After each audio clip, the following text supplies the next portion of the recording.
বর্তমানে কোন এক আওয়ামী লীগের লোক ছাড়া যত করে রাজনীতি দল আছে সব করা মনে করেন আজকে দেউলিয়া। ডক্টর ইউনূস, তাকে নিয়ে কথা বলার মতো আমার হিম্মত নেই, আমি ছোট মানুষ।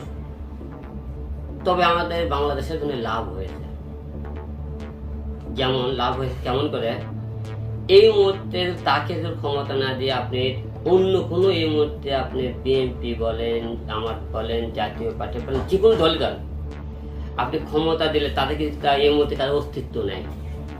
তারা 15 বছর ধরে না খাওয়া এক একটা রাজনীতি মামলা টামলা দিয়ে অনেকে অনেক রকম কিন্তু দৌড়ের ওপর কাকে দেশ দেবেন, তারা কিন্তু বর্তমানে সবাই লুটে পুটে খাবে। আর আমরা এমন একটা ব্যক্তিকে আমরা দায়িত্ব দিয়েছি সরকার, সে সারা ওয়ার্ল্ডে থাকে। বর্তমানে বাংলাদেশ যে ঋণ মুক্ত আছে, যে আর্থিক মনে করেন ঘাটতি, সারা বাংলাদেশ যে হারে রাষ্ট্রীয় সম্পদ ধ্বংস করা হয়েছে, এই সম্পদগুলো গড়তে তার নিজস্ব যে একটা শক্তি আছে, সেই ইচ্ছে করলে 1 লাখ তার নিজস্ব ব্যক্তিগত ফান্ড থেকে কিন্তু বাংলাদেশ অর্ধেক ঠিক করে দিতে পারে রাষ্ট্রীয় সম্পদ।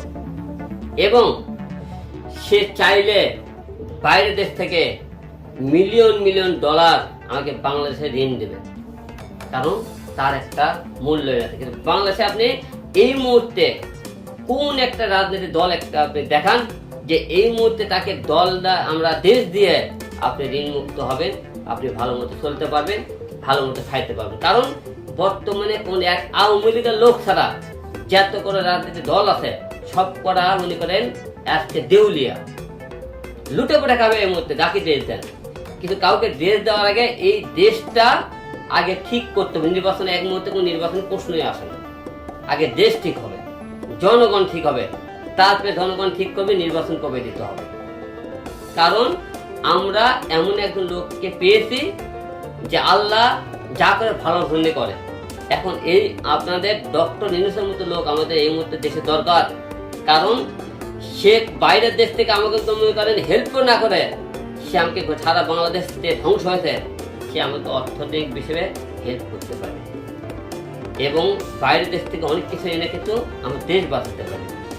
সেই হিসেবে বলবো যে আমরা বর্তমানে স্বাধীন হওয়ার পরে আমরা বাংলাদেশের জনগণ লাঠিয়ে মতো